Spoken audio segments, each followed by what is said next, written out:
Hey guys, tonight we drift gently through a world of steam, smoke, and street-side sizzling ancient Thailand as it may once have smelled, sounded, and softly simmered. You're standing barefoot on damp, packed earth, the banks of a lazy river just waking up. The dawn sky hasn't quite committed to being blue yet, and there's a mist that sticks to your skin like rice starch. Vendors are beginning to stir. Metal clinks against clay. Somewhere nearby, a flame sputters to life. You can practically hear the whisper of hot oil dreaming about its first snack of the day. This isn't a world built for modern noses. You're going to smell things that raise eyebrows and possibly awaken ancestral instincts. And yes, one of those scents will be fermented fish sauce so strong it could knock the moon from the sky. You probably won't survive this if you're squeamish. But don't worry, it'll all be described slowly, soothingly, and with just enough historical accuracy to make it feel like homework you actually enjoy. So, before you get comfortable, take a moment to like the video and subscribe, but only if you genuinely enjoy what I do here. And hey, drop your location and local time in the comments.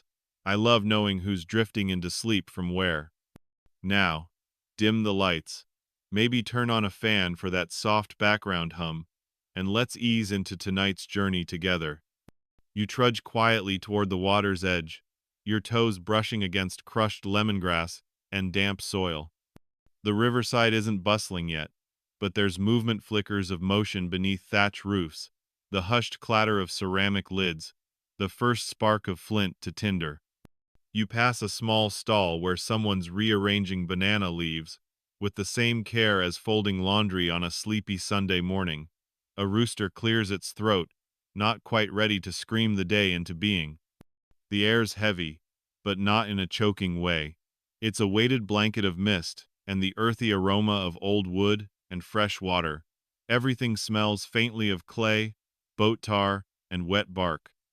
You spot a long-tail boat docked loosely to a bamboo post, its hull just tapping against the pier, like it's trying not to wake the others. The vendor inside is grinding something in a stone mortar, and you can almost feel the rhythm in your chest. Thud, drag, thud, drag. Garlic and shallot, probably. Maybe chilies too, though those came later in Thai history, trickling in through centuries of trade. Historians still argue whether these riverside markets were open air from the beginning, or if more permanent stalls evolved from boat-based vendors, slowly claiming land like aquatic hermit crabs. But either way, by sunrise, it's clear that food was the centerpiece of daily life. No Instagram, no food trucks, just humans chasing flavor like it's religion. Now a pot lid is lifted nearby, and a puff of steam rises straight into your face. It smells like breakfast. If breakfast were made by someone with a machete, a basket of tree bark, and zero fear of aggressive flavors. It's savory, herbaceous, and faintly sour. Probably some sort of morning stew or rice porridge, with roots and leftover fish from yesterday. Possibly frogs. Possibly not. It's best not to ask too many questions this early. Down by the shore, you hear the thin scrape of a bamboo pole against the hull of a boat, followed by a sleepy yawn. A boy, maybe 12, carrying a reed basket full of what look like snails, climbs ashore. He's already soaked to the knees, and the cold doesn't seem to faze him. He walks past you with a glance that says, "You must be new here." You nod. Or maybe that's just the dream's version of a nod. Either way, you're accepted. As you walk deeper into the market, stalls begin to bloom like wet flowers.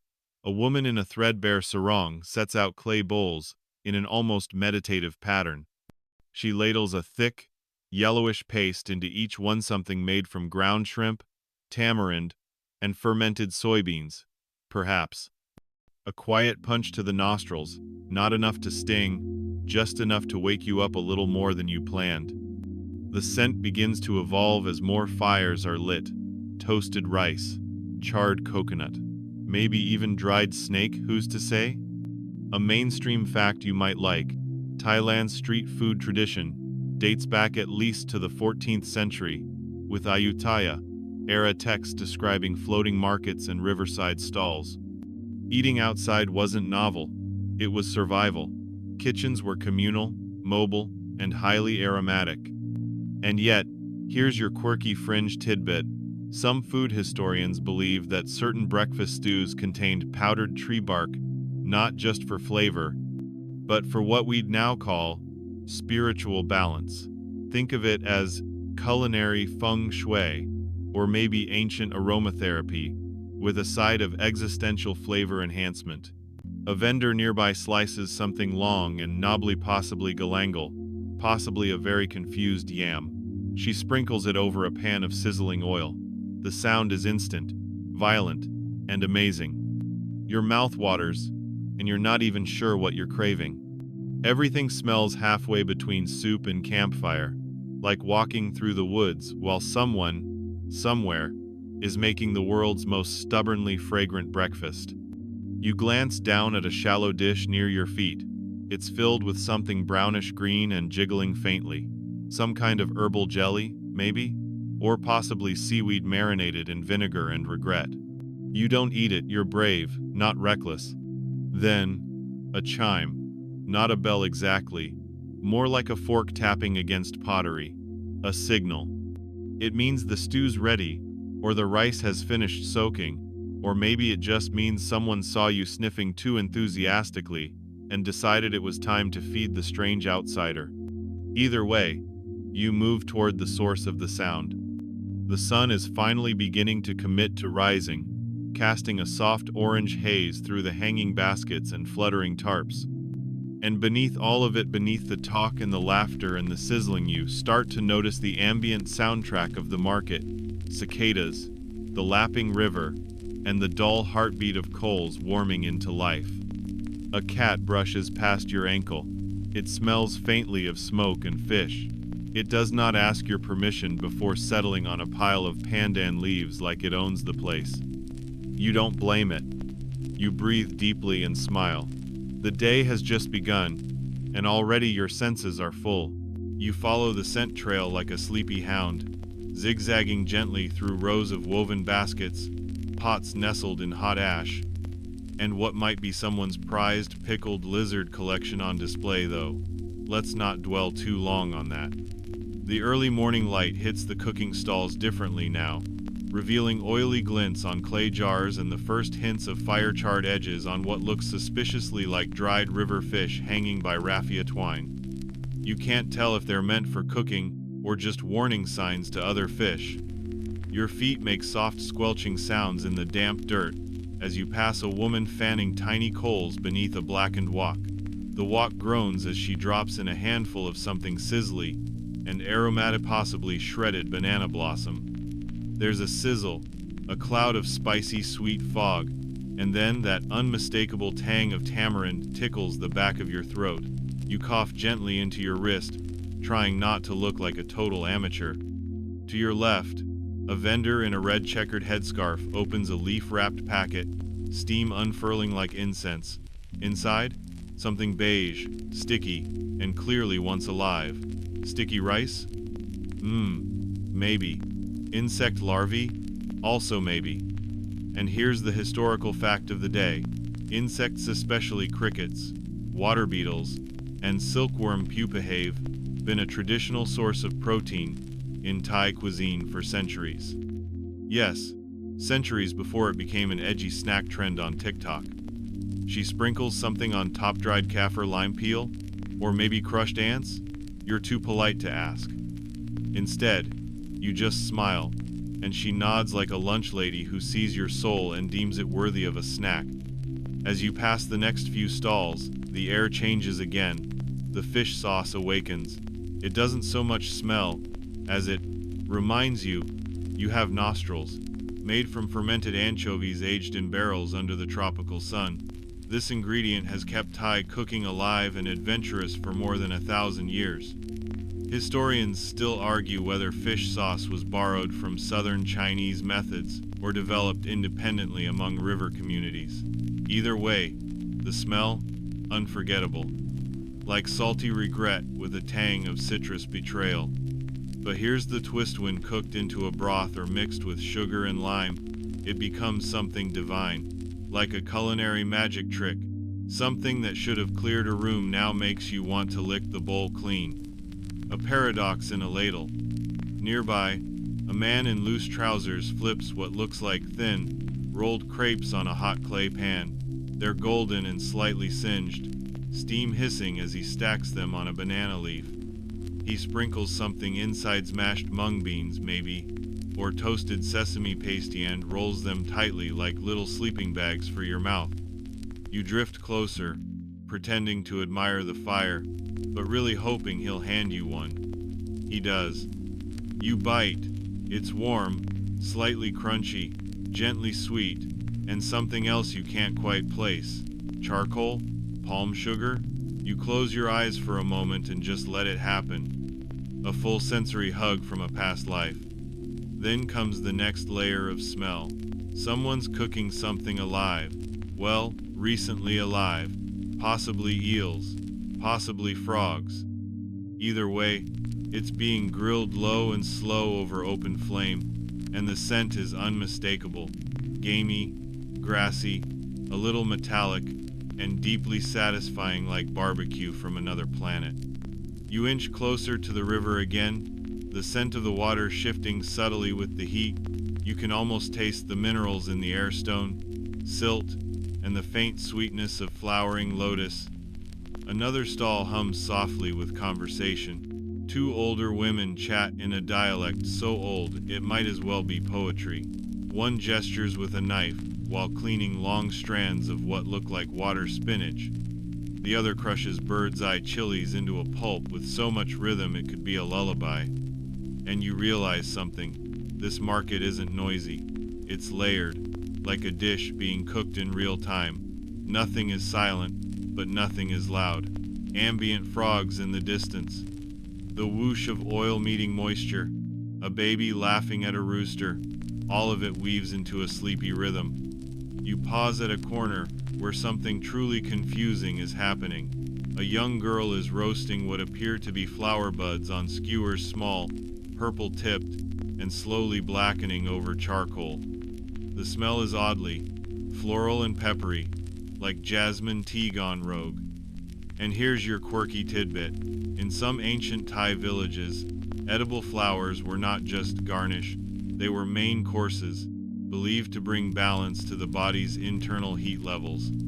You weren't just eating pretty things, you were literally chewing on wellness philosophy. You watch the petals curl inward as they roast. The scent is hypnotic, gentle, smoky, sweet. You imagine what it would be like to eat something that smells like a lullaby. Then, a familiar noise cuts through, sizzling meat hitting the pan like applause. Pork belly, maybe? Or water buffalo jerky being flash fried? You're not sure, and honestly, you're too deep in the scent trance to care. The clouds overhead shift lazily. You barely notice them anymore. Everything now is heat, spice, and warmth layered with sleepiness. You pass by an open clay jar full of pickled crab, submerged in something murky and sour. One claw sticks up like it's waving goodbye. You nod respectfully. Just then, the wind shifts. A new scent rolls in: citrus, but not lemon. More like the grassy brightness of lemongrass mashed with something leafier, maybe Thai basil. The mix is sharp and clean, like waking up in a hammock and realizing breakfast's already on the fire. You trail it instinctively, landing at a stall where someone's cooking a soup over coals.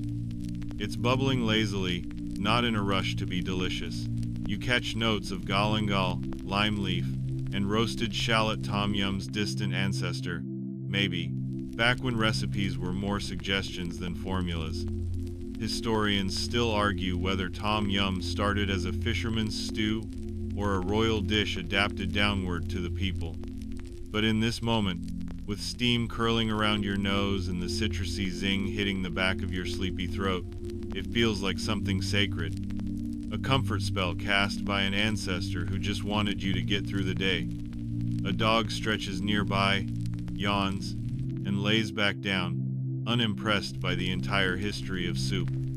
You, however, are very impressed. You are warm, you are full, and you're only just getting started. The sun yawns and stretches above the tree line, casting a buttery glow over the market. Everything gleams a little now, beads of dew on lime leaves, steam glistening on banana leaf wraps. Even the clay pots seem to glow from within. You continue your slow walk, nose first, and catch a sudden pang of roasted coconut. Not your average sunscreen candle scent either. This is deep, nutty, almost caramelized. Toasted coconut cream, thickened over low fire till it nearly sticks to itself. It wafts out of a tall metal pot surrounded by woven palm fans, each lazily fluttering as if someone's petting the air. The vendor behind the pot is stirring slowly with a bamboo ladle, humming a tune that sounds like it's been passed down through generations. You peek in and there it is. A sweet coconut curry, rich and golden, dotted with what looks like pumpkin and tiny purple eggplants. The smell is pure velvet, creamy, a little spicy, gently smoky, a full embrace for your nose. And here's your historical tidbit. Archaeologists unearthed ancient coconut graters, carved into the shapes of animal elephants, frogs, even birds from early Thai settlements. Coconut wasn't just a food, it was an aesthetic commitment. You watch her scoop a ladleful into a bowl and serve it over a mound of sticky rice topped with some kind of dried fish floss. The contrast shouldn't work, but it does. It really, really does. Like putting soy sauce in caramel, it breaks your brain and hugs your palate. You take another few lazy steps and stumble almost literally into a smell so strong it pauses your soul. It's shrimp paste, and it's not here to be polite. It punches through the other smells like a foghorn on a tranquil lake. Funky, fermented, aggressive. In the same way, a cat might aggressively love your lap at 3 a.m. You gag a little. You also kind of love it. Shrimp pasta copy, as it's called, is made from crushed, fermented tiny shrimp aged in salt. Historians still argue whether it originated in Thailand or further south, possibly in what's now Malaysia. But the debate doesn't matter right now. What matters is that someone is toasting it in banana leaves, which somehow softens the stank into something edible, number craveable. A middle-aged man with only 3 teeth sees your face, laughs, and gestures toward a steaming mortar. He's making nam preek kapia chili dip with roasted shrimp paste, garlic, chilies, lime juice, and palm sugar. It's aggressive in the best way, like your taste buds just got promoted and slapped on the back for good measure. You keep going. Your body is slightly dazed, your brain a little full, but your nose, still greedy. Now something new. Fruit, not your typical bite. Into an apple kind of fruit. These are sliced thin, soaked in spiced brine, or sun-dried until chewy. Mango, guava, tamarind, all arranged like a rainbow of texture and tang. The dried tamarind catches your attention. It smells dark and sticky, almost like molasses mixed with firewood. You try a slice, dusted with chili salt, and your mouth puckers, then sighs. A teenage boy behind the cart offers you a skewer of something bright orange and jiggly. You squint. Jackfruit? Number closer. Smoked papaya. The kind you sun-dry, then toss in a clay oven with coconut husk smoke until it smells like barbecue and candy had a tropical baby. The aroma is so specific you'd bottle it if you could. Sweet, charred, chewy, a little fermented. It's confusing in the way only traditional food can be delicious, and slightly alarming. And speaking of alarming durian, you freeze. There it is, somewhere upwind, that rich, infamous funk floating on the breeze like a dare. Some say it smells like onions and old socks. Others swear by its custardy magic. And here's the scholarly note. While durian likely originated in Borneo, it has long been cultivated in Thailand, where royal gardens once reserved whole groves just for it. Historians still argue whether its pungency evolved as a defense mechanism or a genius marketing move. You catch the scent, again sweet, sulfuric, dense. You want to run, but you also want a bite. That, right there, is durian's dark magic. The ambivalence, the drama, the identity crisis. You detour around it, respectfully, and land at a quieter corner of the market. There's an older woman crushing toasted rice in a stone mortar with lemongrass and lime. The smell is clean and dry, like the memory of soup. She's making larb, maybe an early version, made with minced meat, roasted ground rice, and herbs so sharp they smell like green lightning. She offers you a pinch. It's nutty, bright, and deeply herbal. The kind of thing you'd eat with your hands at a wooden table under starlight. There's no pretense, just flavor doing its job. You're now officially dizzy with smells. Your stomach can't decide if it's full or feral. And then you catch a final whiff of something almost modern. Grilled chicken on skewers, brushed with coconut milk and turmeric. The scent is so golden it practically sings. You watch the vendor flip the skewers, the fire licking gently at the edges. The turmeric crackles, the coconut caramelizes, and the smoke turns sweet. You close your eyes and imagine eating one. You don't even need to smelling it is a full experience. You lean back on your heels. The market breathes around you. Every scent still hangs in the air: shrimp paste, coconut curry, chili brine, lemongrass, banana, smoke. It's a perfume of survival and celebration, of heritage and hunger. You take a deep breath, let it fill your lungs, and realize something. This is what ancient street food might have smelled like. Not just ingredients or meals, but lives, layered and simmered into the air. And you're just floating through it. You drift forward, your pace syrupy now, like your body knows this part of the market is meant to slow you down. The soundscape shifts again, quieter, more floral, like a pause between savory crescendos. You step into a stretch of stalls shaded by swaying palm fronds, their long fingers creaking gently in the breeze. Here, everything is softer. Even the smoke is polite. You first notice it as a warm perfume. Grilled banana. Not just sliced and sizzled, these are wrapped in sticky rice, dusted with sesame, rolled tight in banana leaves, and then grilled over low charcoal until the outer wrap chars and the inside turns into a molten dessert cocoon. The scent rises in layers: sweet, nutty, a hint of caramel. If rice pudding went camping and learned to make fire, this would be it. The vendor unwraps one with slow ceremony, steam coiling from the rice like incense. You don't even need to taste it. Your nose already knows it would dissolve in your mouth like a toasted marshmallow on a tropical vacation. You lean against a bamboo post and just breathe. This is when the real surprise hits you. Underneath all that sweetness, there's a haunting scent: jasmine. Not the synthetic stuff from candles or air fresheners, but the fresh kind, petals still attached, drenched in dew, tied delicately into garlands strung across the stall's thatched beams.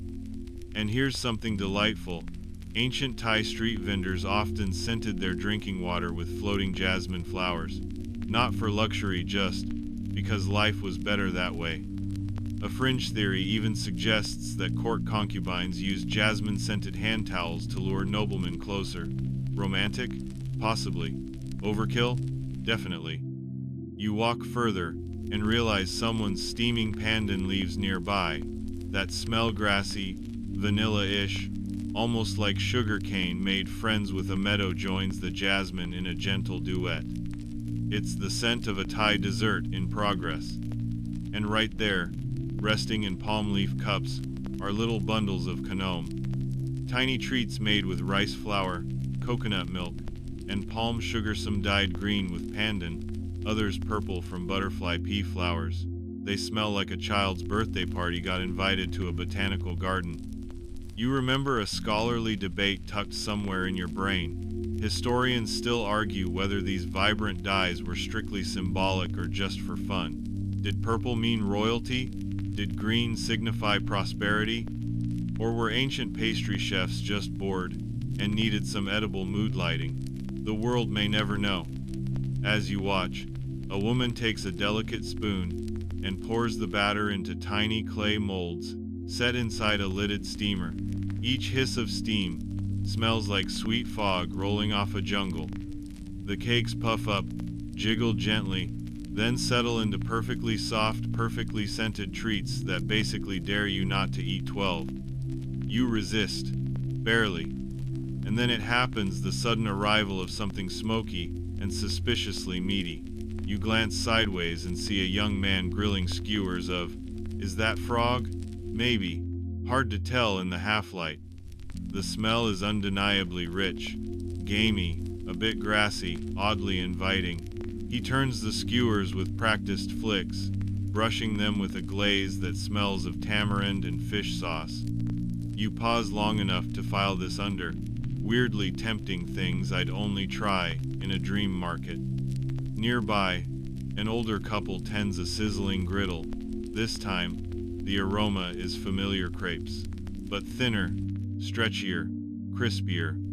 Thai roti, folded into triangles, stuffed with banana or egg, then doused in condensed milk until your pancreas winces just from the smell.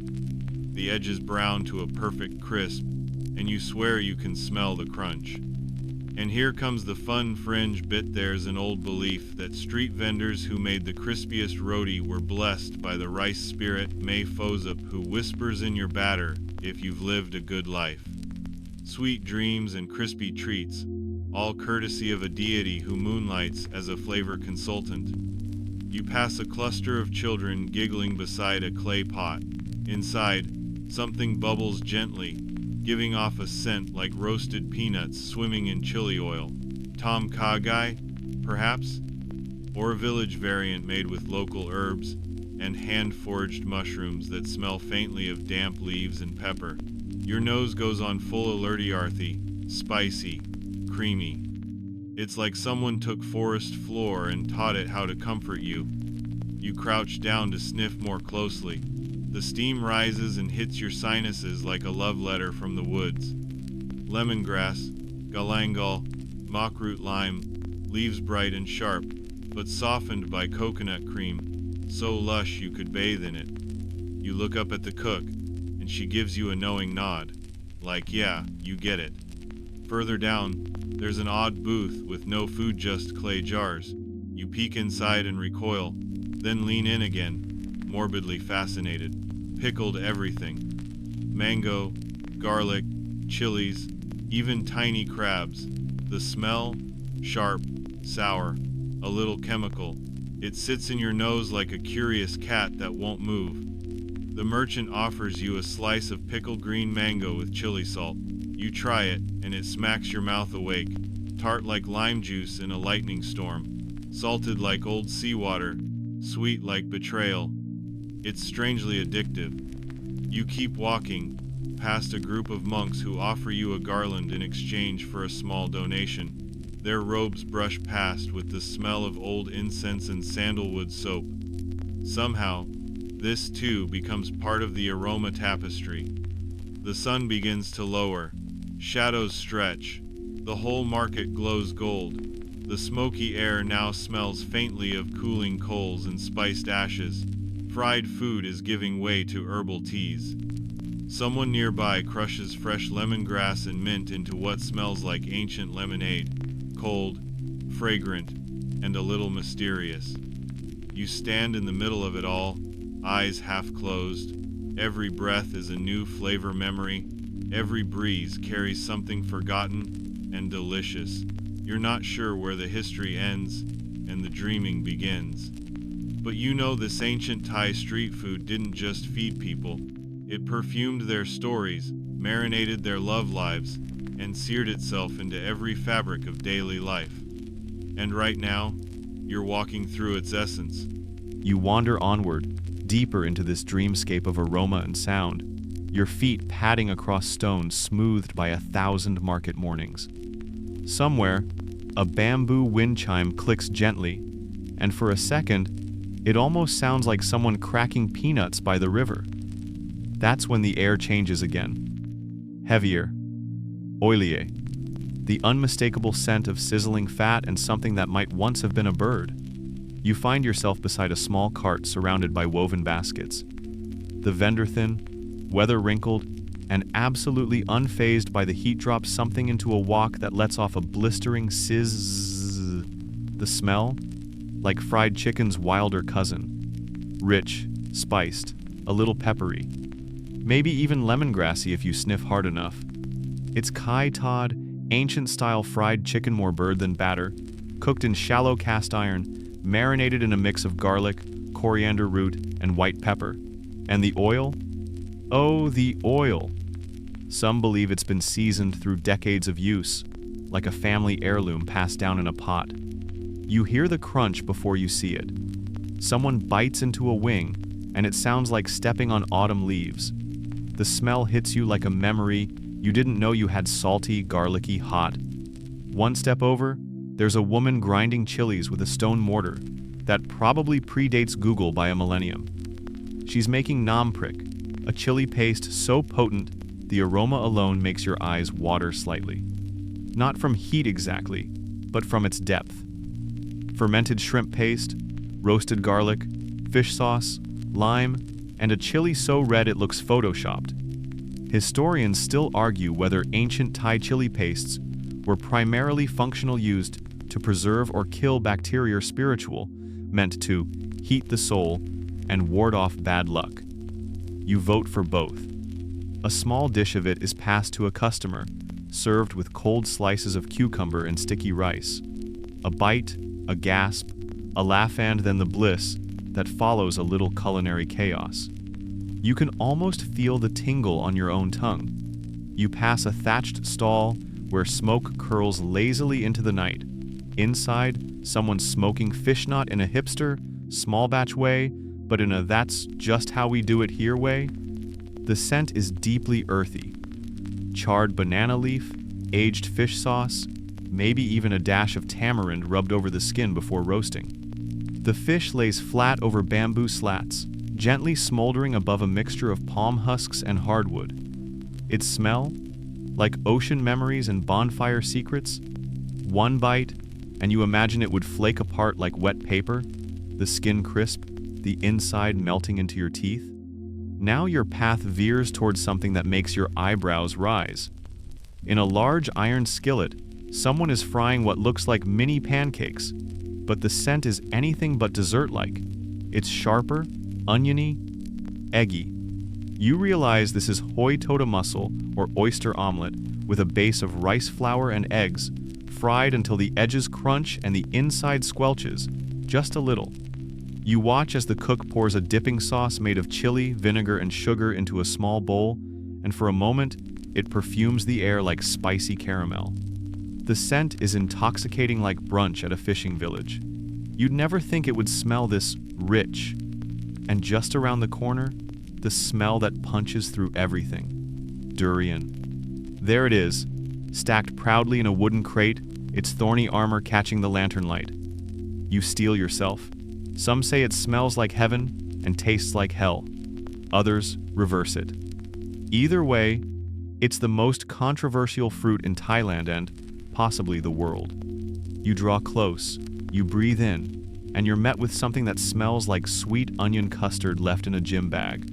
Or maybe, just maybe, like caramel and roasted garlic had a baby and raised it in a compost bin. You wrinkle your nose. You're curious anyway. A vendor slices one open, revealing the creamy yellow lobes inside. The scent blooms stronger, fuller, not quite rancid, not quite appealing. Like your nose is confused, but your stomach's intrigued.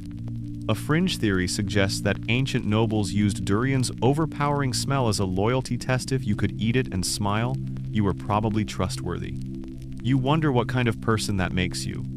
Backing away slightly, you find relief in the corner of the market where herbal drinks are prepared. A girl pours water over crushed basil seeds, which wiggle like tadpoles in syrupy liquid. The smell is subtle and ice-like, almost medicinal. But in this sea of heavy aromas, it's practically spa-like. You sip a cup and taste faint sweetness, cooling herbs, and a touch of floral syrup. It's the palate cleanser you didn't know you needed. Next to her, someone stirs a massive clay pot filled with bale fruit tea, the slices floating like little gears in rust-colored syrup. The scent is roasted orange peel and old caramel, with the tiniest whisper of smoke. In the heat, it smells faintly like the memory of fall. You linger, letting that smell settle around you. Suddenly, you notice a small group gathered around a sizzling hot plate where someone's making pad thai. And while this is modern as far as Thai food goes, more 20th century than ancient, you know you can't just pass it by. The smell is irresistible. Tamarind, fish sauce, sugar, garlic, and shrimp all crashing together in a glorious cloud of stir-fried temptation. It smells like comfort, like chaos, like a recipe that shouldn't work but does. A fringe belief holds that pad thai was created as a nationalistic dish to unify the country during the mid-1900s, but scholars still argue whether its roots trace back much farther, perhaps to Chinese traders adapting local ingredients. You don't care, you're just grateful for the scent. By now, the market lights are flickering like stars, and the air smells of leftovers and lingering memories. The scent trail behind you tells a whole history of trade, war, migration, innovation, and love, of everything edible and experimental. You stop walking. You just breathe. The past isn't gone. It's still cooking somewhere, on a quiet fire, waiting to be remembered. And now that your nose has fully adjusted to this surreal, steamy smorgasbord of history, you drift deeper still into the thinner alleys where the pace slackens. The clatter of pots softens, the voices settle into murmurs, and the smoke clears just enough to reveal the quieter stall zones that wouldn't catch a tourist's eye, but have held secrets for centuries. You find yourself before a stall that smells fermented. Not rotten, not foul, just funky in a way your modern brain might hesitate to admire. This is plara, fermented fish sauce, and it's as Thai as temples and tuk-tuks. A thick, cloudy brew made by salting freshwater fish and letting them sit sometimes for months, sometimes years in ceramic jars sealed with banana leaves. The result? A pungent, earthy, power punch of umami that'll either enchant you or send you sprinting. The woman ladling it into tiny clay bowls moves with the casual grace of someone who's done this since before the moon had Wi-Fi. You wonder if this is what rivers used to smell like before sewage and smartphones. Salty, rich, sharp but layered, like the scent itself is telling a story. Historians still argue whether plara evolved independently or was inspired by ancient Khmer or Mande culinary traditions. Either way, it's the backbone of countless Thai dishes, and without it, the food would taste flat like a pop song without bass. You turn a corner, and the alley narrows. Now, you're brushing shoulders with a spice stall where rows of dried chilies hang like crimson bunting. The smell? Like sun-baked paprika mixed with danger? A smoky, earthy heat wafts up as the vendor roasts a handful over an open flame, the skin popping ever so slightly. Then come the toasted seed coriander, cumin, white pepper all mashed together into a dry rub that smells like it could bring even the blandest tofu to its knees. You watch her toss in a few dried galangal slices, aromatic cousins of ginger, but woodier and more citrusy. The moment they hit the hot pan, the air goes electric. Suddenly it smells like jungle roots and lemon rind mixed with forest fire. And it gets better. Right across from her, someone is grinding roasted coconut into a golden paste. You breathe it in warm, nutty, buttery, with just the faintest caramel note. In ancient Thai cooking, toasted coconut wasn't just for desserts, it thickened curries, gave smoky undertones to dips, and sometimes got mixed with chili to create pastes. So fragrant they probably caused minor traffic jams in 12th century Sukhothai. You spot a pot bubbling with something mysterious, a pale green liquid, thick with herbs and floating stalks of lemongrass. It's kang liang, an herb soup made not with cream or dairy but with a broth steeped in shrimp paste, pepper, and local leaves. The scent is intensely vegetal-like, drinking from a garden after a rainstorm. It's clean but also earthy, pungent yet grounding. A traveler beside you whispers that it was considered a cleansing dish, something to eat during the hot season to cool the body and balance fire. Whether that's true or just kitchen folklore, you don't care. It smells like something your body might recognize as medicine, even if your brain just wants dessert, which, as it happens, is not far away. You follow the faint sweetness like a cartoon character floating toward pie. There it is, a stall glowing softly, surrounded by baskets of sticky rice dyed blue with butterfly pea flowers. The scent is barely there, floral, almost perfume but not artificial. Next to it, ripe mangoes, sliced with unnerving precision, glisten under lantern light. Khao Niao Mamuang, sticky rice with mango, in its earliest form. Ancient? Maybe not exactly. But the components sticky rice, coconut milk, tropical fruit go back a very long way. Some fringe food historians claim versions of the dish were served in Ayutthaya, possibly to royalty. Historians still argue whether mangoes were considered luxurious or just refreshingly common. You lean in as coconut milk is poured over the rice, and the scent changes. It becomes thicker, sweeter, toasted. Like someone just cracked open a beach memory and served it warm. One bite and you imagine the grainy texture of the rice giving way to the velvet of mango, everything soaked in that creamy drizzle. Just when you think it can't get more soothing, a passing breeze carries a surprise smoke again, but this time sweet. You follow your nose to a corner where sugarcane is roasting over a low flame. The stalks darken, caramelizing their juice. When sliced, they release steam that smells like roasted marshmallow met molasses in a tropical jungle. You bite into a piece, in your mind, and the texture crunches with juice, sticky and syrupy, coating your fingers and your mood. No sauce, no garnish, just nature doing dessert with a side of nostalgia. Beyond that, you hear the ping of metal against ceramic and come across a group of older men drinking tea from cups so stained with tannin they probably have their own folklore.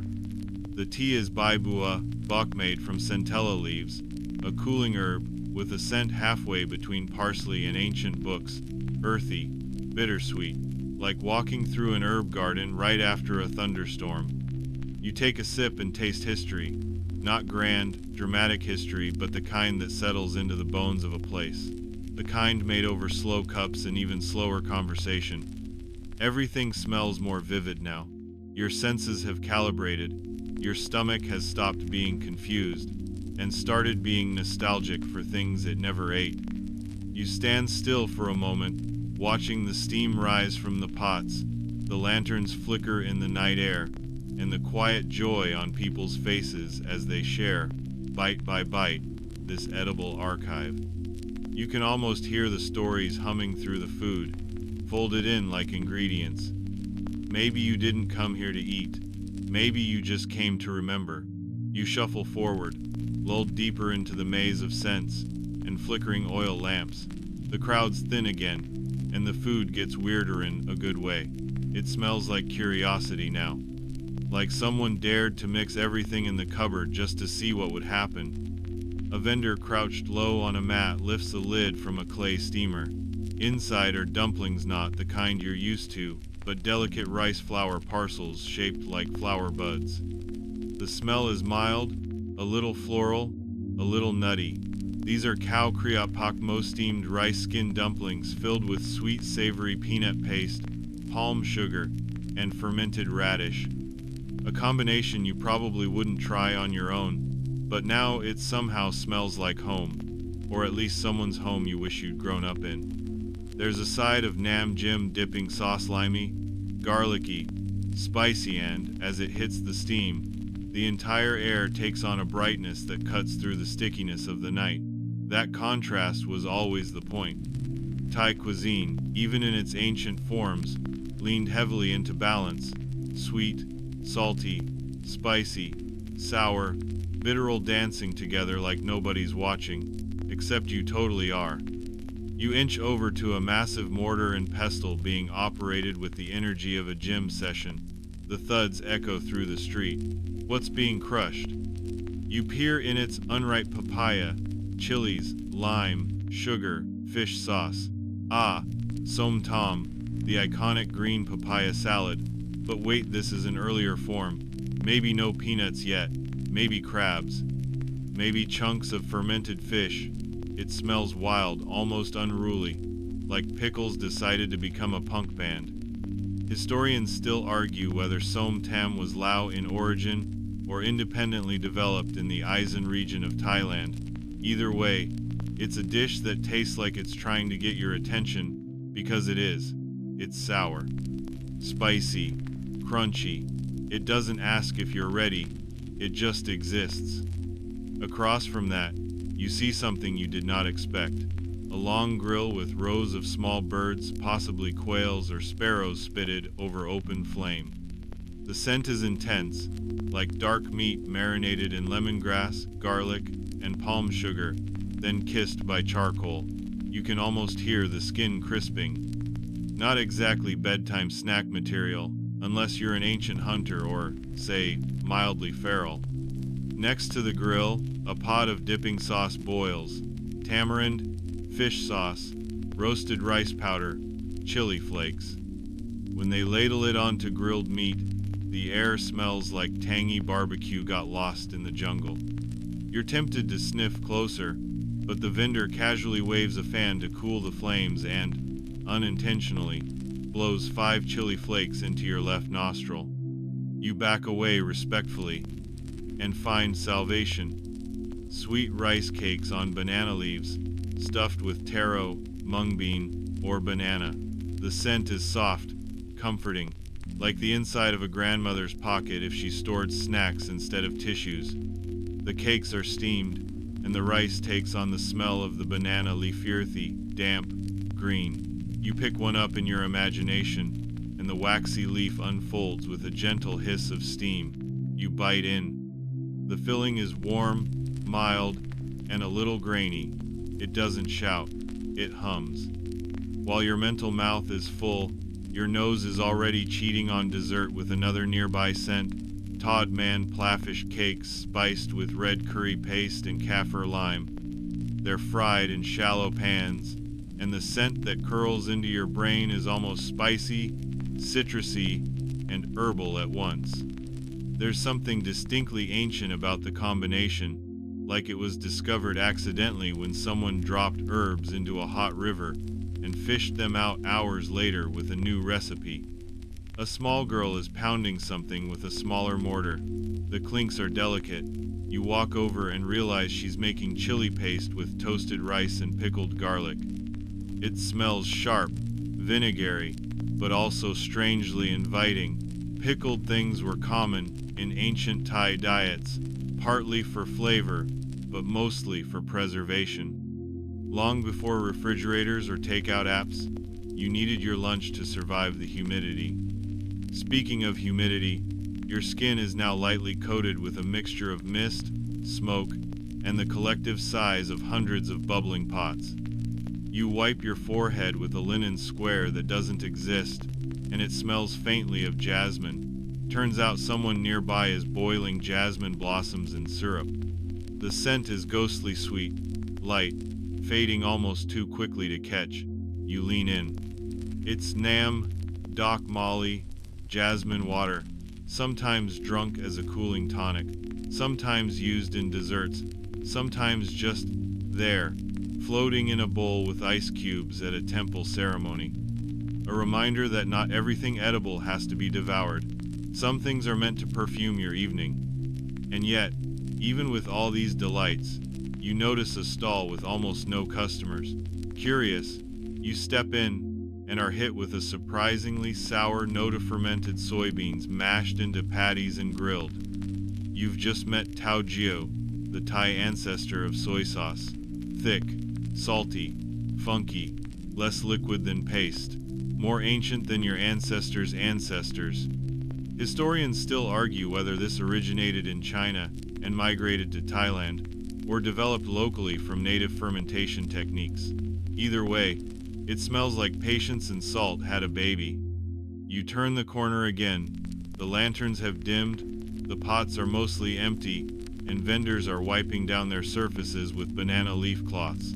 The night market is beginning its quiet exhale, but before it fully releases you, a final scent snags your attention. Grilled jackfruit. You didn't know jackfruit could be grilled, did you? Now you do. It smells smoky, sweet, and tropical, like pineapple decided to get moody and hang out with a bonfire. You lean back against a cool wall, eyes closed, letting the scents wash over you like waves lapping at a beach made of memory and soy paste. It's oddly calming, isn't it? Walking through centuries with just your nose. You exhale slowly, letting that jackfruit smoke dissolve into the warm night air. The market is quieter now, softer somehow, like it's lowered its voice just for you. But your stroll isn't done. Not yet. Because as you pass a wooden column carved with lotus blossoms, a new scent ambushes you, burnt sugar with a whisper of something herbal. You follow it like a cartoon hound, nose first, until you arrive at a vendor crouched over a pan the size of a shield. She's stirring a dark caramel laced with pandan and crushed sesame seeds, spreading it into thin layers over rice paper. It crackles faintly as it cools. This is Kanom Thue Fu, an early ancestor of Thai crispy desserts. Sweet, sticky, crunchy, a little bitter if overcooked, just like some people you know. What makes it interesting isn't just the sugar, it's the pandan, a leaf often called vanilla of the East, though frankly, pandan deserves better PR than that. Its scent is green and nutty, somewhere between jasmine and freshly mown grass. In ancient times, it wasn't just a flavor, it was decoration, perfume, even insect repellent. Pandan leaves were woven into fans and baskets, their aroma following you like a polite shadow. And here's a sleepy twist. Pandan was believed to calm the body and aid digestion. So yes, you are literally inhaling an ancient sedative dessert, which, if you ask us, beats melatonin gummies any night. The vendor smiles with missing teeth, and you nod back like you both share a secret about the power of caramelized sugar. You let the scent follow you around the corner, and then, it hits you like memory wrapped in smoke. Dried squid. Yup, there it is. Smoky, fishy, sweet, chewy. This is the kind of snack you either adore or flee from at top speed. But in ancient Thai street stalls, dried squid was a staple. Preserved seafood, grilled to order, brushed with a sugary tamarind glaze, and handed to you on a stick. It smells like brine and campfires, like something you'd eat while watching ships disappear over the horizon. And here's a fun fact. It wasn't always squid. Sometimes it was tiny anchovies, sometimes dried river fish flattened like bookmarks. The goal was the same: preservation, portability, and of course maximum flavor per bite. Historians still argue whether dried seafood markets in the South developed independently of Chinese trade influence or were directly shaped by it, but no one disputes this. It stinks, and it slaps. You drift away before your nose fully commits, and that's when you stumble almost literally into a cluster of sticky rice pyramids, wrapped in banana leaves, tied with string, steamed until firm. These are cow tom matsticky rice bundles, filled with banana or black beans. The scent is starchy, earthy, and subtly sweet. They were once used as offerings to spirits and monks, which feels about right. Honestly, you could offer one to your tired brain right now, and it would probably accept. A mother is peeling one open for her toddler, who immediately drops it. A dog appears, sniffs, and decides against it. That tells you nothing. Dogs in ancient Thai cities were notoriously picky, apparently.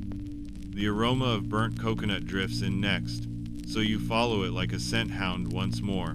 You find yourself before a grill, lined with cow grilled sticky rice cakes, coated in coconut cream and egg. Imagine breakfast and dessert eloping at midnight. That's the vibe. The crackling sound as they crisp over the coals is tiny, but hypnotic.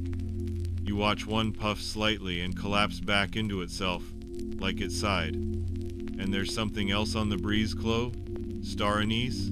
Cardamom? Spices not native to Thailand, but brought in through ancient trade routes that stretched from India, Persia, and eventually even Rome. Long before pad thai and smoothie bowls, ancient Thai cuisine was already global.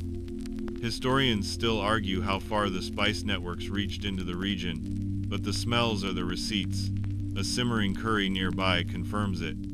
Thick with coconut milk, turmeric, and galangal, it bubbles like it's thinking about something important. You smell the warmth first like ginger with opinions, then the sharpness of chili, and the richness of oil rising to the surface. That blend? That's not random. Ancient cooks knew what they were doing. They weren't just trying to impress Instagram followers. They were preserving food, honoring balance, and making sure the village didn't fall asleep from boredom or actual parasites. And while you're standing there absorbing this savory thesis through your nose, someone walks by with something wildly out of place: fried bugs, beetles, crickets, even silkworms. Today you might call it sustainable protein. Back then it was called food. Deep fried, salted, tossed in pepper. The smell? Nutty, a little grassy, a little disturbing, but not bad. A scholarly footnote. Historians still argue whether insect consumption was more ceremonial or widespread, but archaeological records suggest it wasn't rare, especially during seasonal abundance. Imagine springtime but crunchier. You politely decline the imaginary sample and continue your walk. Down a quieter lane now, the ambient sounds shift again. Fewer voices, more sizzling, more bubbling, more clinking of clay lids on pots. You pause at one last cart. It's serving Nam Kang Sai shoved ice, yes, but with ancient toppings: grass jelly, lotus seeds, sweetened taro, candied winter melon. It smells cold. Not like mint, but like water that's been sleeping in a clay jug all day. The sugar syrup is tinged with jasmine and screw pine. Your tongue tingles just imagining it. The vendor drops ice into the brass shaver and cranks the wheel. It scrapes with a sound like gentle rain on a tiled roof. You close your eyes. You're not even trying to sleep, and yet your shoulders sink. Your jaw unclenches. Your breathing slows. Somewhere nearby, someone is roasting peanuts in sand. Somewhere farther, a temple bell rings once, then fades. You are still, surrounded by the scent of 1,000 years of hunger, invention, and quiet joy. This is what ancient Thai street food smelled like: fire, flowers, ferment, and fearlessness. You hover near the edge of the quieter lane for a while longer, caught in a mellow trance woven from grilled coconut, pandan mist, and toasted sesame.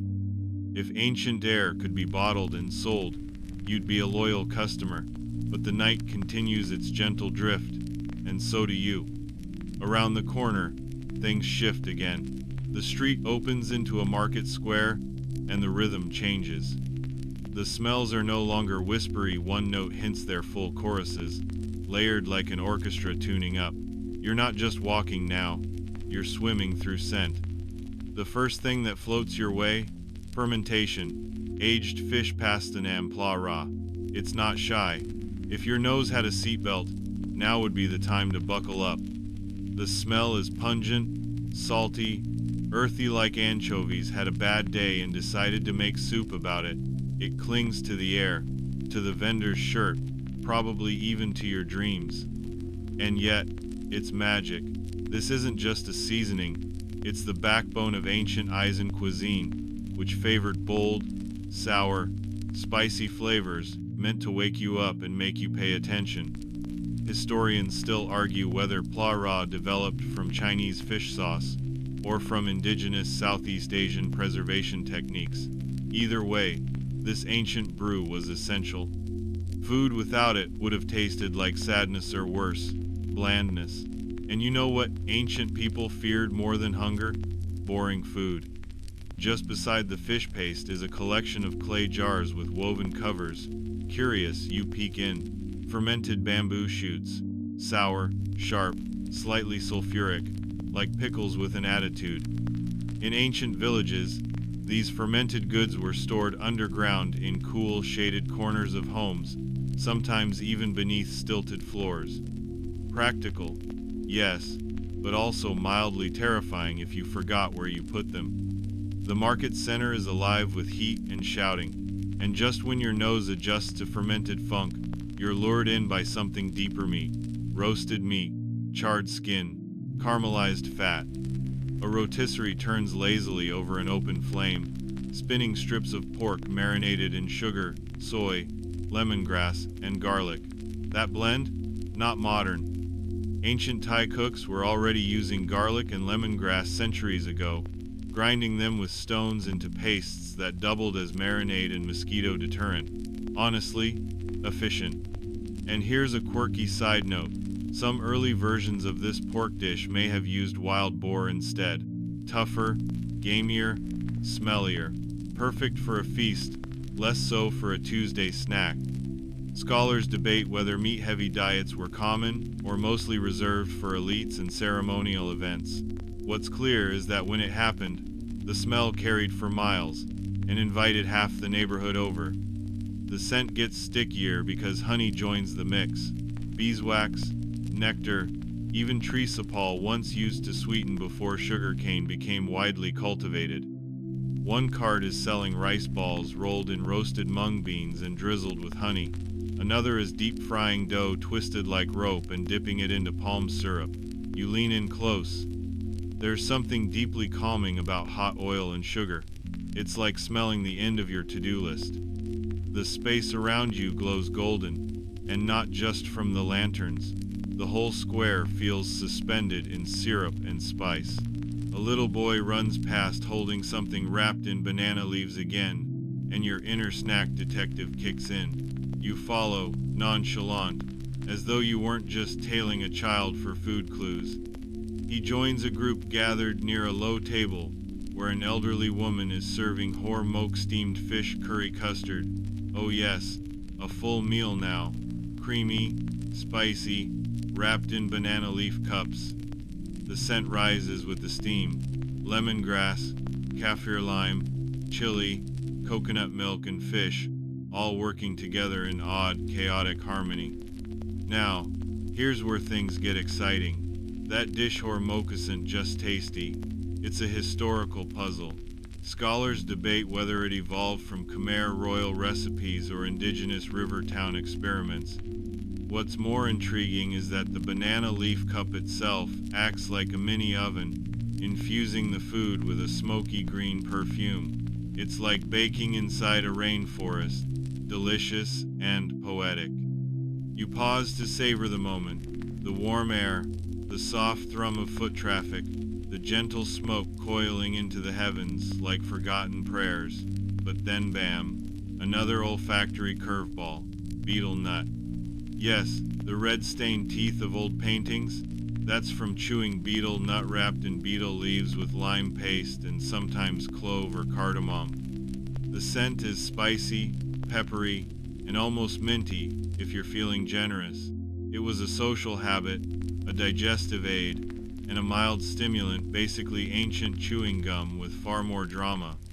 You pass a group of elders sitting in a circle, talking softly, red-stained smiles flashing like flickering lanterns. They're not here to shop, they're here to linger, to chew, to observe. You're not sure if you're being judged or inducted. Either way, it smells kind of nice. Just beyond them, another vendor is crushing ice and ladling out herbal teas. Ancient Thai drinks weren't sweet soda bombs, they were infusions of butterfly pea, lemongrass, chrysanthemum, or roasted rice. Some were chilled, others warm. Some acted as digestive tonics, others as spiritual offerings.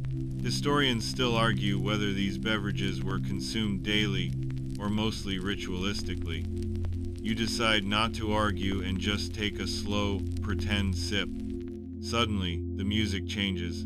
Flutes, Soft drums, not loud, not demanding, just enough to braid into the ambient aroma.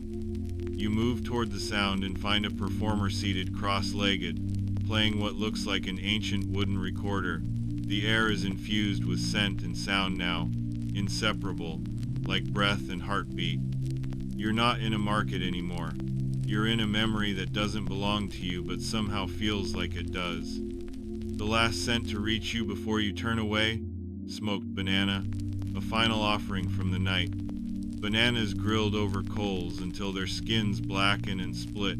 The insides become sweet, molten, almost floral. They were once considered temple offerings, symbolizing fertility and gratitude. Now, they're bedtime comfort food, the kind you can smell before it even reaches your lips. You exhale slowly, as if trying to hold onto the banana smoke just a little longer. But it's late, and you've eaten nothing, yet somehow you're full. You stroll a little slower now. The market feels like it's melting into the night, or maybe you are. The scents no longer hit you like cymbals, they waft in slow, waltzing swirls, mixing with the cooler air creeping up from the riverbanks. Somewhere behind you, someone's still grilling something, but it's distant now, like a dream you're half awake in. You follow the curve of a path that dips slightly downhill. Fireflies bob lazily along its edge, and the sound of flowing water gets stronger with each step. The river is nearby. Maybe you can already smell it, muddy, herbal, with a hint of algae and old boatwood. But there's something else too. Something almost toasted. You squint ahead. Another small cluster of vendors has set up near the water, illuminated by paper lanterns, swaying on bamboo poles. The smell that greets you is surprising. Rice, but not steamed popped. Like popcorn, but ancient. This is cow mao, a roasted young rice snack still made in northern Thai villages today. The green grains are pounded flat, toasted over fire, and sometimes sweetened with palm sugar and coconut. What you smell is a gentle, crackling mix of earth and sugar. It smells like someone hugged a rice paddy and decided to make dessert out of it.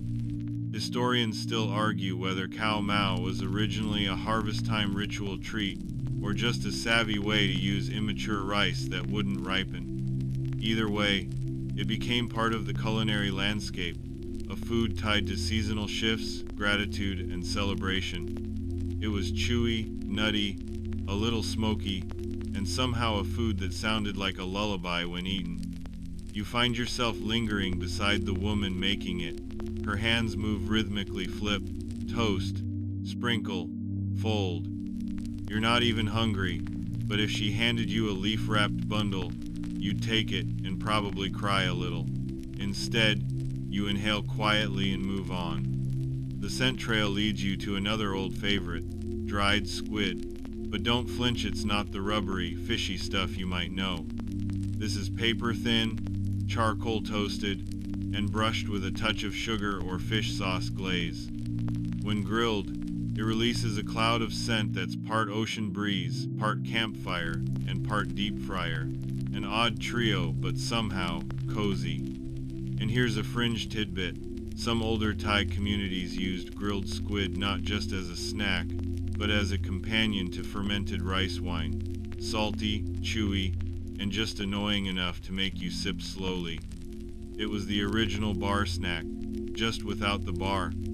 A soft gust brings another flavor to your nostrils, galangal.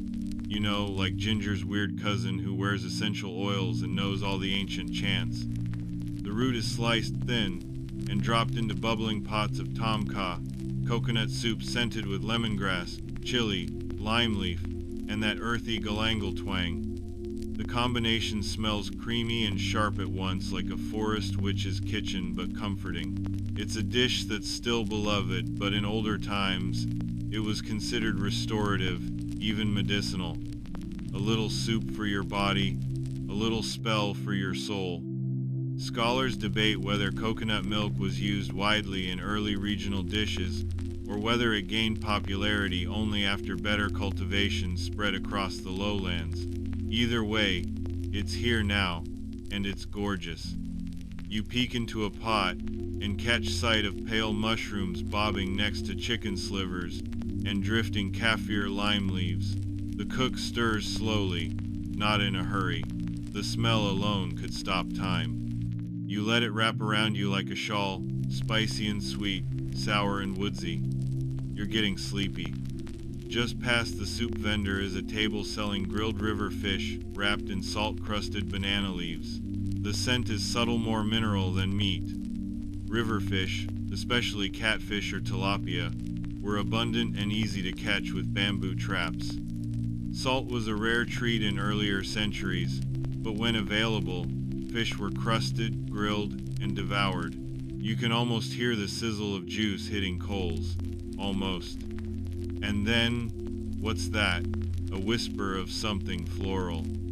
You follow it, weaving between crates of mangoes, jackfruit, and spiky durians that thankfully aren't split open yet. The scent gets stronger, more specific. Jasmine rice. Not the cooked kind, the uncooked kind, dry but fragrant, a staple in nearly every home. Some say the rice fields themselves smelled faintly like jasmine during bloom, and farmers knew the scent meant harvest was near. You pass a sack of it leaning against a wooden stall, and the scent is faint but distinct, pure, dry, grassy, sweet. It smells like patience. And because your brain has now been trained like Pavlov's very tired dog, you start imagining what jasmine rice would smell like paired with mango and sweet coconut cream. Khao Nyao Mamawanga dessert, as iconic as it is delicious, and likely adapted over centuries from simpler rice and fruit dishes. Some argue whether mangoes were native or introduced from India via trade. But you don't care. Not now. The scent is real, even if the dish isn't here. You continue down toward the river, where the air gets cooler and wetter. There are herbs, here wild basil, mint, culantro stacked in baskets near a family cooking lab. Ground meat with lime, chili, toasted rice powder, and lots of green herbs. You don't even need to taste it. The aroma tells the story, bright, citrusy, a little wild. Like someone made perfume out of a lightning storm. This dish has ancient roots, some say even predating Thai civilization as we know it, with possible Lao or Mundé origins. It's a flavor bomb wrapped in history, and you find yourself inhaling slowly as though you might be able to time travel just through your sinuses. And finally, just as you reach the edge of the water, the wind brings one last curious smell, charcoal and banana, again but with egg. A rice cake, number, it's Kanom Crock. Little coconut rice pancakes cooked in cast iron molds, crisp at the edge, gooey in the center, often topped with green onions, corn, or taro. You watch them bubble and brown. The scent is warm, cozy, eggy, toasty, creamy, like the inside of a hug. You take a deep breath. You've reached the riverbank, full of invisible meals and invisible memories. And somehow, you're still not full. You lean on a crooked old fence made of driftwood, staring out across the river. The market hums quietly behind you, now blurred into background warmth, like a quilt of scent and firelight stitched into the night. The air is thicker down here. It smells of silt and mystery, with occasional whiffs of roasted something wafting by like stray thoughts. You inhale again, but slower this time, letting each layer rise. Something nutty, something burnt sugar sweet, something fried. You follow the thread trailing back from the riverbank, and toward another stall, smaller than the rest, almost tucked behind a curtain of hanging beetle leaves. There's an old man crouched beside a sizzling pan, turning what looks like little dough blobs with chopsticks. As you approach, a sudden wave of scent hits, fragrant, oily, sweet, and unmistakably tropical. These are deep-fried banana fritters, or at least the ancient version of them, likely made with wild plantains, crushed sesame, and rice flour. No two batches are ever quite the same, especially since the sugar used might vary between coconut palm syrup and leftover cane juice. You crouch nearby. The scent feels golden and nostalgic even if you've never smelled it before. That's the magic of fried bananas. They smell like everyone's grandmother, even if you didn't have one who cooked. Fringe trivia. In some regions, banana peels weren't thrown away but cooked separately, seasoned, and reused as flavoring for soups, or even tea. Yeah, banana peel tea. You're welcome. Don't try it unless you're also chewing jasmine incense and chasing it with moonlight. Historians still debate whether banana trees were domesticated locally or brought overland from India and China, but the fruit made its way into everything: desserts, snacks, even ceremonial offerings. In some rituals, the scent of a banana leaf alone was believed to attract ancestral spirits. Talk about a powerful aroma. A light drizzle begins barely a mist, but it deepens every scent. The soil under your feet darkens. A few frogs join the night chorus. You duck under a vendor's tarp and find yourself beside something. Bubbling. Ah, oil. More frying. But this time, it's not sweet. It smells fishy, savory, sharp, and hot. The kind of hot that clings to your hair and clothes like gossip. This is ancient Thai fish cake territory tod man pla, made from minced freshwater fish, pounded curry paste, and crushed long beans, then dropped into hot oil until crispy. The curry paste? A chaotic symphony of lemongrass, galangal, chili, lime zest, and shallots. Some argue whether older versions even had fish or whether they were made from river snails or crickets. Honestly, all would have smelled fantastic when deep fried. And the scent, again, is almost confusing. Is it spicy? Yes, but also fresh, and savory, but also sweet. Your nose tries to keep up, fails, and just gives up by making you salivate. You move along, weaving through small groups sitting cross-legged on straw mats. A pair of boys fan a clay stove beside their grandfather, who's roasting something leaf-wrapped. You can smell toasted coconut and sticky rice. This could only be one thing: cow lam. It's a dessert made by stuffing sticky rice, coconut milk, and beans, or sometimes taro or black sesame, into bamboo tubes, then slow roasting them over fire. As it cooks, the bamboo chars slightly on the outside while steaming the inside into sweet, creamy heaven. The smell is smoky, but soft. It's rice, but evolved. Coconut, but with shadows. Charred bamboo smells like an earthy incense stick, and it curls into your memory like something you've maybe dreamed before. Fun fact, cow lamb wasn't always just dessert. In some periods, it was used as a practical travel ration, self-contained, portable, and durable. Soldiers, monks, and traders carried these around like edible thermoses. Scholars argue whether the dish was first invented for monks on long forest pilgrimages, or as a temple offering meant to honor ancestral spirits with something sweet and warming. Either way, it smells sacred. And now something faint and strange catches your attention: a perfume in the air that doesn't belong to food but still smells edible, floral, intoxicating, almost like the ghost of perfume from 3 lifetimes ago. You trace it to a woman crushing flower petals, jasmine, ylang-ylang, and pandan in a mortar. She sprinkles the mixture into a jar of cool water, sealing it with a banana leaf. This is for making nam ob, a scented water once used in royal kitchens and ceremonial drinks. It wasn't meant to be consumed directly, but used to infuse desserts, or even cleanse hands between courses. The smell isn't strong, but the idea of it is. It lingers like a half-remembered lullaby. The ancient Thais believed that food and scent were inseparable, that the nose should be seduced before the tongue. You nod, silently agreeing, as your own nose does a little waltz of approval. Next to her is a display of preserved tamarind snack, a condiment, and a medicine depending on who you asked.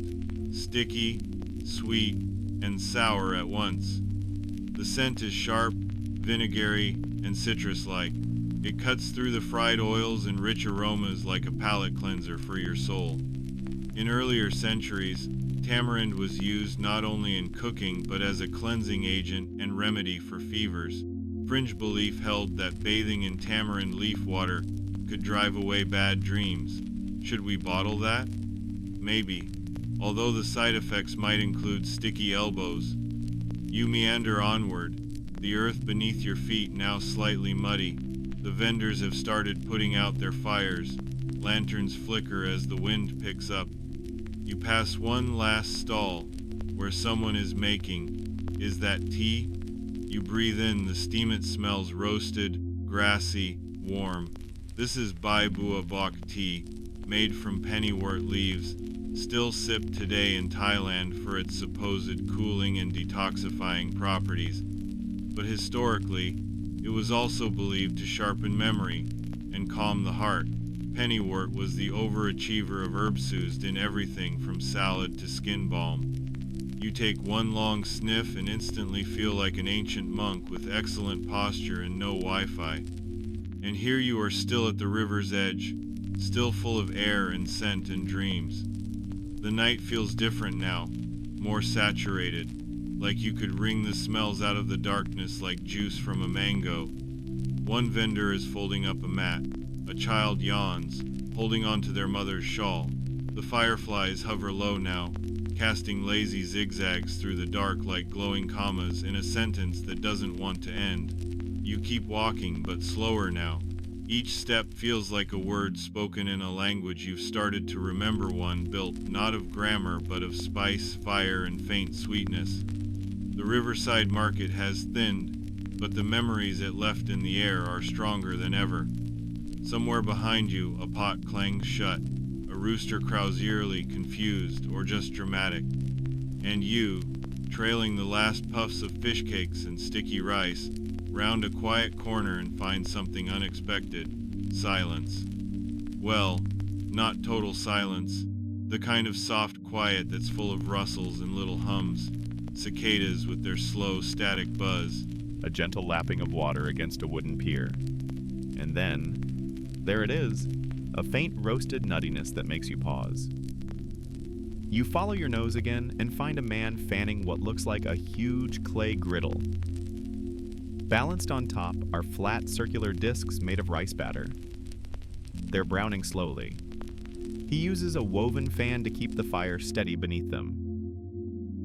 These are Kanom Krok, ancient coconut rice pancakes.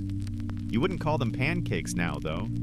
They're more like creamy little moons, cooked in round molds, one side crisp and golden, the other soft and custardy. You get closer, and the smell makes you instinctively breathe through your mouth. It's so fragrant. The coconut milk inside them caramelizes slightly at the edges. It's the kind of smell you'd expect in a spa and a bakery at the same time. Some vendors, like this one, sprinkle in chopped spring onion or taro. Others go full dessert and add corn or cooked pumpkin. Historians still argue whether Kanom Krok started as a temple snack for monks or a street delight for peasants, but it's safe to say it's been passed down for centuries with very few complaints. You sit on your heels to watch them cook, hypnotized by the rising steam. There's a peace in this moment, a simplicity. It smells like the end of a poem. From there, the wind shifts slightly, and your nose catches something new, musky, sour, and sharp. You raise your eyebrows. Fermentation has entered the chat. You follow it to a large ceramic jar, half buried in the ground, its lid slightly ajar. Inside, fermented fish paste, plara. This is not for the faint of heart or faint of nose. It's pungent. Think anchovies times 100. And yet, underneath the punch is something richer, salted depth, umami. the culinary version of an ancient proverb whispered directly into your taste buds. Here's the thing. Plara was a preservation technique before it was a flavor bomb. In a land before refrigeration, fermentation was your best friend. Fish was gutted, salted, and stored with toasted rice and roasted chilies. Some variants sat for months. Others? Years. Quirky tidbit. The smell was once believed to ward off bad spirits and overbearing in-laws. Allegedly. We can't confirm if either of those actually worked. Scholars still debate whether Plai Ra emerged independently in Thailand or came through Lao influence and river trade. But its role in local cuisine is undeniable. It sneaks into everything: soups, dips, even salad dressings. It's the strong-willed grandma of flavor, unapologetic and unforgettable. As you walk on, the air grows less dense, like someone turned the dial down on the centometer. You pass a row of extinguished cooking fires, now just trails of faint smoke curling into the starry dark. The scent that follows is simpler, toasted, earthy. It smells like dried chili being ground. You stop to watch a woman using a stone mortar and pestle, rhythmically grinding red chilies into powder. The air around her is spicy enough to sting your eyes, and yet she doesn't blink. Queen behavior. This ground chili will go into nam prik, the foundation of many Thai dipping sauces. Every family has their own version, passed down like an heirloom, complete with secret ingredients and vague instructions like, just add enough until it smells right.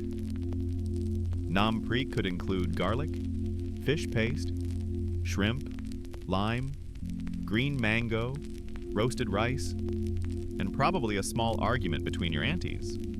It's less a recipe and more a living memory. Historians still argue whether nam prik was originally medicinal, meant to heat the blood and aid digestion, or simply a practical way to season bland rice. Whatever the case, it smells fiery and addictive. You can practically taste it in your dreams.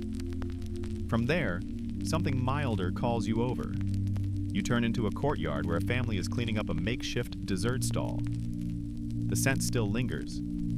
Pandan. Pandan leaves are the unsung hero of ancient Thai dessert aroma. When steamed or boiled, they give off a smell that's grassy, floral, and vaguely reminiscent of vanilla, but more leaf-like. Less cupcake, more enchanted forest.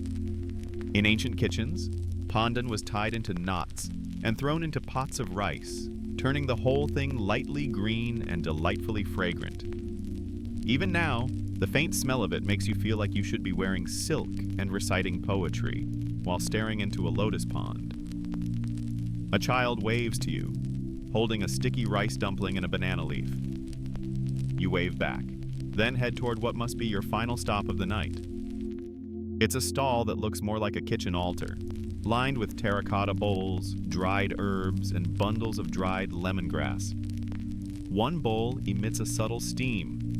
You breathe in. The smell is healing, bright, almost medicinal. This is yadong, an ancient herbal liquor infused with bark, roots, and spices. Technically, it's a drink, but it was often simmered or steeped into food as well. Its aroma is earthy and sharp, like ginger met licorice and invited cinnamon to the party. Fun fact, yadong was believed to restore energy, libido, and inner fire. Fringe practices included blessing it under moonlight. No word on whether it worked, but hey, worth a sip or two for science. And just like that, the last fire dies down. The people begin to vanish into doorways and shadows. And you, dear traveler, are left with a collection of scents more vivid than postcards. A breeze brushes your cheek. You close your eyes. You remember fried banana, fish paste, pandan, chilies, herbal steam. They all swirl into a soft cloud and settle somewhere just behind your eyelids. You've wandered through the past by following your nose, through dishes older than dynasties, through street corners that no longer exist, through stories that smelled like home, even if it wasn't yours. The street fades behind you like a dream, but your feet don't stop. Not yet. They carry you toward a part of town where time grows especially drowsy. Somewhere the river curves wide, and the sound of frogs overtakes the chatter of people. You brush past a dangling string of dried garlic, a lazy cat stretching near a bamboo doorway, and soon, you catch a whiff of something faint, almost creamy. You pause. It's not the bold coconut you smelled before. It's subtler, like something simmered with care, maybe even guilt. You squint through the shadows and see it, an old clay pot bubbling gently over a bed of coals. No vendor in sight, just a kettle of thyme and aroma doing its thing. You lean in. The smell is unmistakable. Rice congee, jok, the Thai version of rice porridge, eaten for breakfast, for illness, for comfort, for no reason at all. The scent is soft, savory, a little gingery, a little meaty, like the spirit of broth whispering in your ear. Fun detail? In ancient Thai households, jok was one of the first things kids learned to make because it was nearly impossible to mess up. If you can boil water and stir, you've got yourself a meal. Whether it tasted good, well, that depended on how generous the cook was with fish sauce and ginger slivers. This pot seems like a generous one. You imagine it ladled into small wooden bowls, garnished with fried garlic, green onion, maybe a runny egg tucked gently inside. Historians still debate whether congee was introduced to Thailand via Chinese traders or evolved independently. Either way, it's one of those foods that transcends borders, class, and era. Sick kings and sleepy farmers alike have slurped it down with the same sigh of relief. You keep moving, and the trail leads to something deeper, spicier, more assertive. Red curry paste. Not the jarred kind that sits forgotten in modern refrigerators. No, this is the real deal. A mortar and pestle have done their work, crushing galangal, dried chilies, coriander root, garlic, lemongrass, kaffir, lime peel, and shrimp paste into something that smells like a thunderstorm in a forest. You breathe in and immediately sneeze. Yep, that tracks. The woman grinding it notices your face and laughs softly. She's been making this paste for decades, maybe longer. And she'll tell you, if you ask nicely, that the paste is more important than the curry itself. Without a solid paste, your curry is just spicy soup with commitment issues. Here's the fringe tidbit. Some ancient households hid their curry paste recipes in family prayer books, like actual food grimoire energy. Pass the mortar, light the incense, and summon Great Aunt Suda's secret blend. Historians still argue about how much Indian culinary influence played into early Thai curries, whether the use of cardamom and cumin was a trade route accident or a deliberate fusion. But nobody disputes the emotional weight of curry paste.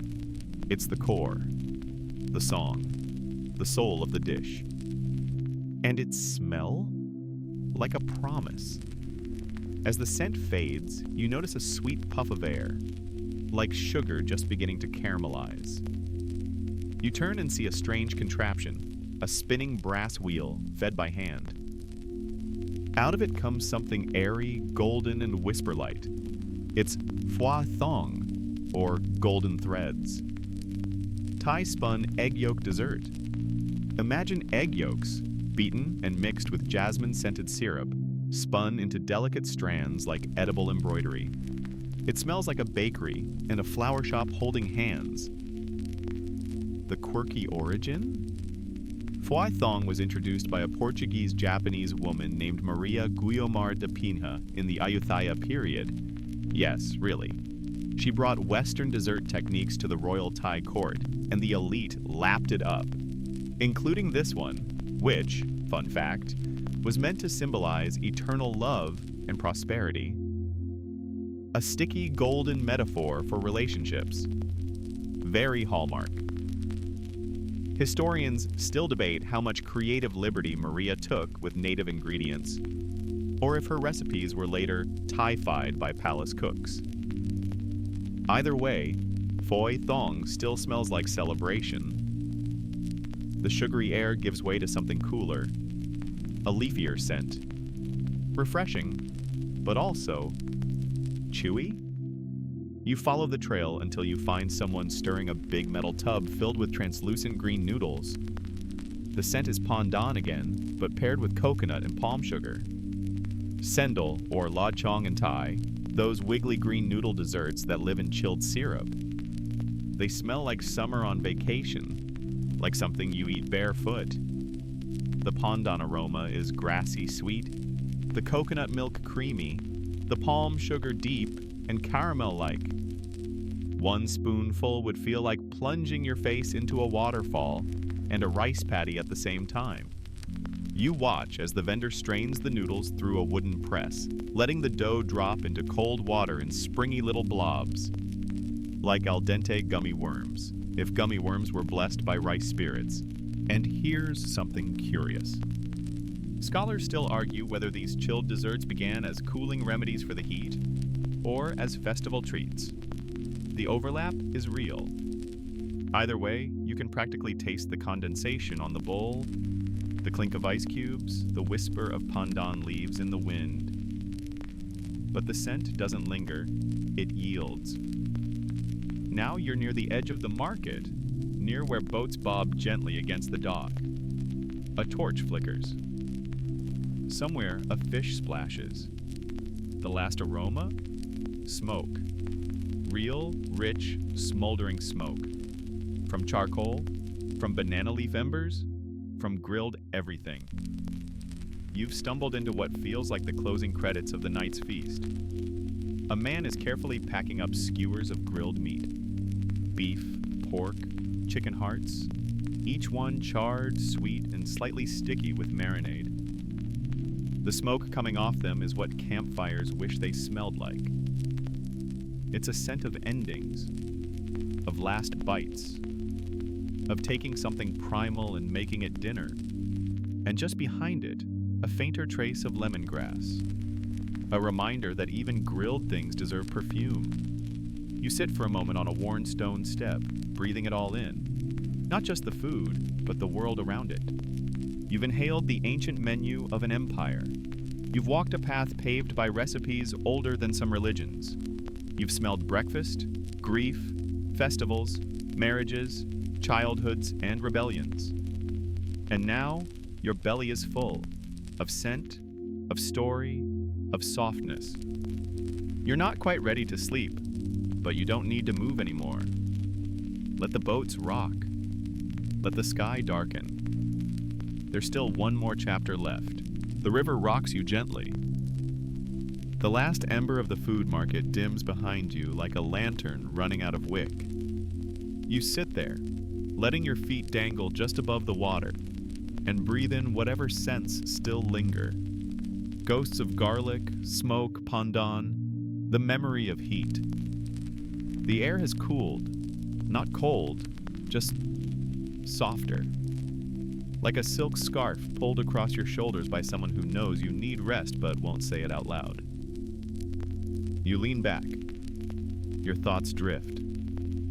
Not just to what you've smelled, but who might have stood here centuries ago.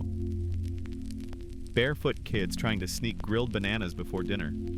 Old women spitting betel nut and gossip. Monks walking silently, heads lowered, robes brushing the earth. Each one surrounded by these same smells. Different century, same rice. You're not really hungry anymore, but your nose catches a strange mix. Charcoal and honey? You glance over your shoulder. There it is. An old, chipped clay oven being fanned with a palm frond. The baker? A boy barely taller than the stack of banana leaf parcels beside him. He's making something ancient. Sticky rice cakes. Charred on the outside, gooey inside, filled with black beans and coconut shavings. And yes, drizzled with palm syrup. They hiss when pulled from the fire. like they're protesting being delicious. Mainstream historians agree that sticky rice desserts have been around in Southeast Asia for over 1,000 years.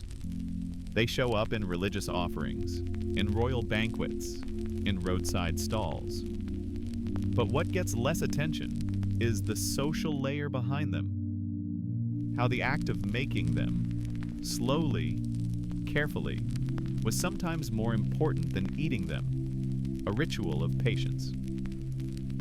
And here's your fringe tidbit. Some ancient Thai households would whisper wishes into the banana leaves before steaming, believing that the heat would seal them in, like snack-based vision boards. Bake your hopes into dessert.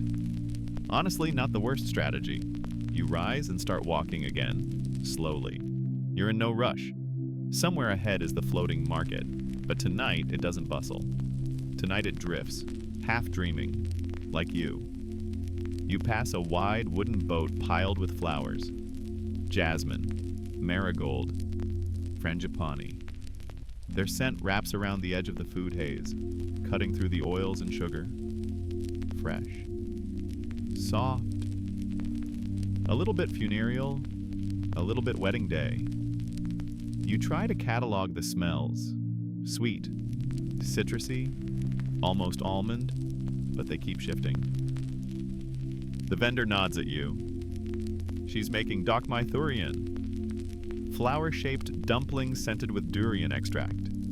It's bold, unapologetic, like inviting someone over and immediately showing them your weirdest sock collection. And yes, it smells like durian, which is a topic unto itself.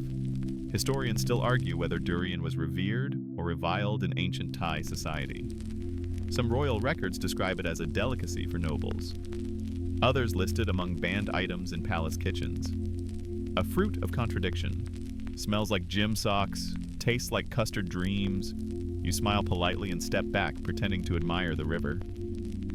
From the boat's far edge comes a light jingling, ceramic bowls, wooden spoons, and then something nutty, roasted, toasted coconut. You follow it, inhaling. A woman is stirring a pan of sesame seeds, peanuts, and shredded coconut in palm sugar, making kanam tuatan, sweet peanut brittle that snaps between your teeth like old radio static. The smell is incredible. Smoky, nutty, deep. It's a scent that doesn't shout. It hums. Warm, familiar.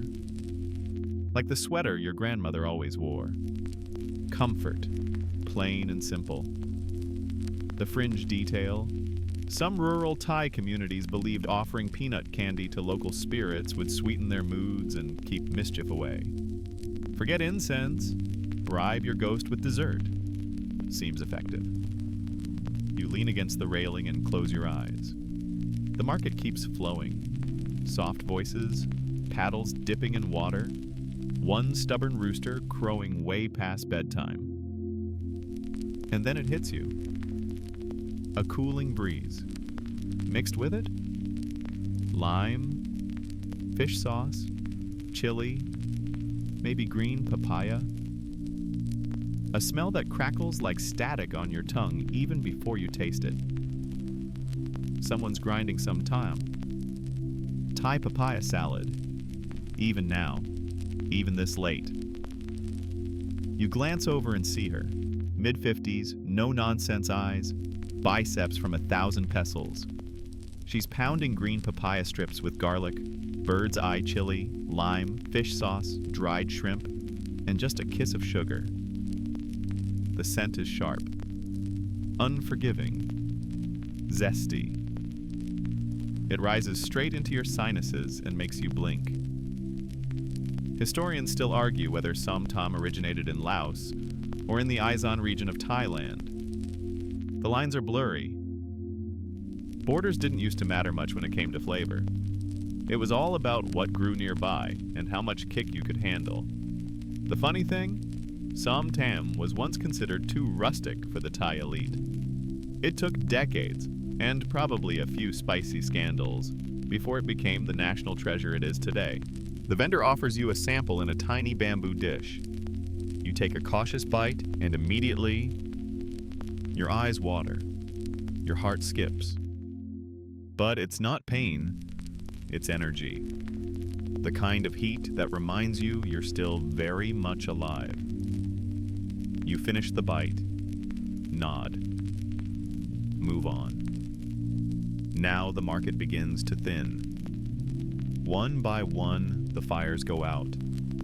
The chopping stops. The steam subsides. It's like the city is tucking itself in, and you're the last one awake. But then, just as you're ready to leave, one final smell creeps toward you. A rich, earthy perfume. Mushrooms? Lemongrass? Galangal? It's soup. Tom Yum, to be precise.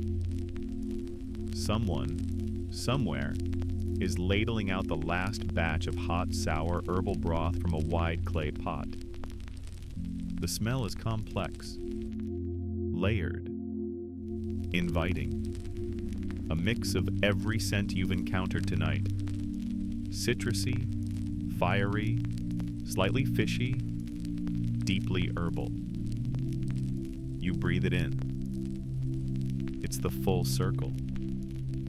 From that very first frying pan back in the alley to this final spoonful of soup, every smell, every taste, every human hand that stirred or grilled or rolled or wrapped, it all folds together here in one last, comforting puff of steam.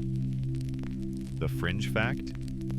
Some say Tom Yum was once a river soup made with whatever fish you caught that day and whatever herbs grew along the bank. A meal born from improvisation, which really is what street food always was. You sit quietly, let it wash over you. You don't need to eat anymore. You've already tasted everything. The boat rocks gently. The night sighs, and sleep tiptoes closer. There's just one last story to tell. You sit there for a while, just breathing. The floating market has gone still, like someone hit pause on the world. Even the dogs have stopped barking. Just water lapping against wood. Just the faint, papery flap of a lantern losing its grip on the breeze. And above you, the stars. Not glittering like in poems, but kind of squinting. Like they're trying to make out what on earth you're still doing awake. Your last scent of the night is subtle, almost shy. Charred banana leaf, burnt sugar, a trace of lemongrass steeped too long. It's the smell of memory, or maybe just closing time. You rise, 1 foot at a time, and start to walk back toward the quieter streets, the ones the tourists don't bother with. And somewhere along the way, you catch a scent so faint you almost miss it. Roasted tea leaves. You peek into a small shop with a crooked roof. Inside, a man's roasting oolong leaves over a clay stove. He looks like he's been doing this for about 100 years. He nods once, then goes back to his rhythm. The scent is gentle, almost grassy, with a warm, buttery tail. You inhale. You feel your shoulders drop. Mainstream fact. Thai Highland teas have a surprisingly rich history, often overshadowed by Chinese and Japanese varieties. Some of the finest oolongs in the world come from northern Thailand, grown by hill tribes who adopted tea cultivation generations ago. Quirkier detail? Some monks used to time their meditation sessions by the slow unraveling of tightly curled tea leaves in hot water. No clocks. Just trust the tea.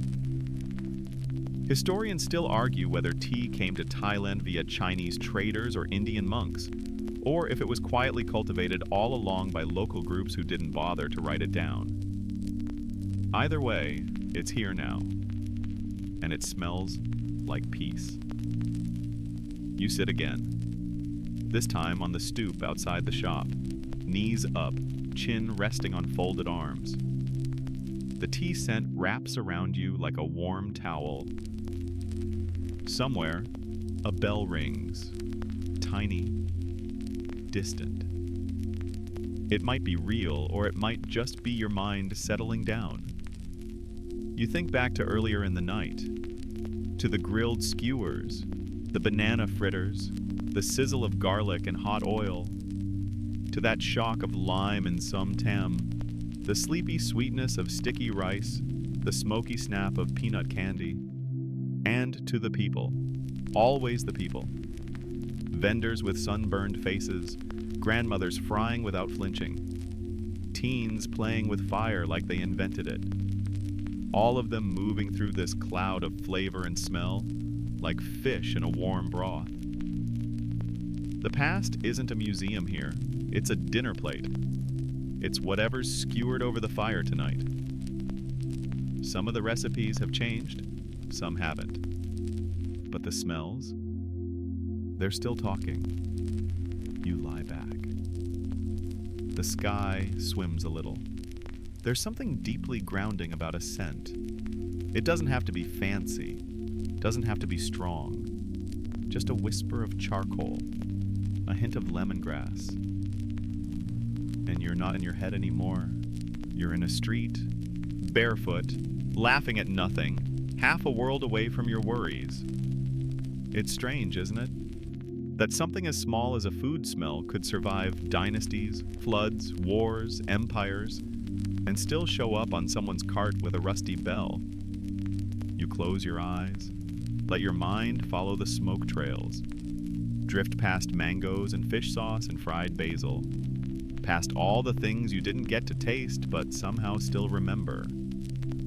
Because the truth is, you weren't just following smells tonight.